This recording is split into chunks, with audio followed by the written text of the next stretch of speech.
உன்னை விட நான் சிறந்தவன். உனக்கு அல்லாஹ் நபித்துவத்தை தந்திருக்கலாம், ஆனால் அதை விட நான் சிறந்தவன். என்னுடைய கஜானாக்களை பார் அப்படின்னு சொல்லிட்டு பார். உங்க ஆளுகள்லாம் எங்க பார்த்துட்டு இருக்காங்க? இந்த பக்கம் திரும்பி பார்க்கறாங்க. இப்ப எல்லாரையும் நான் என் பக்கம் திரும்பி பார்க்க வச்சுட்டேன். எல்லாரையும் என் பக்கம் நான் திரும்பி பார்க்க வச்சுட்டேனே, எனக்கு கிடைச்சது உனக்கு கிடைச்சதை விட சிறப்பானது என்று சொன்னான். மூசா அலைஹிஸ்ஸலாம் அதற்கு பிறகு அவனிடத்திலே, அவன் பணக்காரன், அவங்கிட்ட ஜக்காத்து கொடுக்க சொன்னாங்க. ஜக்காத்து தர முடியாதுன்றான். ஏன் நான் ஜக்காத்து கொடுக்கணும்? செல்வம் வரும்போது எடுத்து கொடுக்கறதுக்கு தாராள மனசு வர்றது அல்லாஹ் கொடுக்கிற ஒரு நசீபு.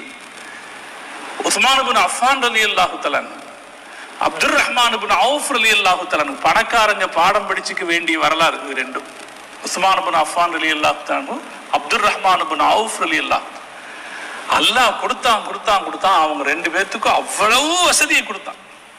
அப்துர் ரஹ்மான் இப்னு அவுஃப் ரலியல்லாஹு தஆலாவுக்கு இருந்த வசதியை பத்தி வரலாற்று ஆய்வாளர்கள் சொல்றாங்க, அவங்க மௌத்தா போன போது அவங்க வச்சிருந்த தங்கத்தை வெட்டி வெட்டி கொடுத்து பங்கிட்டவங்க வெட்டி கை களைச்சு போச்சான். மரத்தி இல்ல, தங்க பாலங்களை வெட்டி கொடுத்தவர்கள் கை களைத்து போகும் அளவுக்கு தங்க வச்சிருந்தாங்க. அப்துர் ரஹ்மான் இப்னு அவுஃப் ரலியல்லாஹு தஆலா தாராளமாக கொடுத்தாங்க.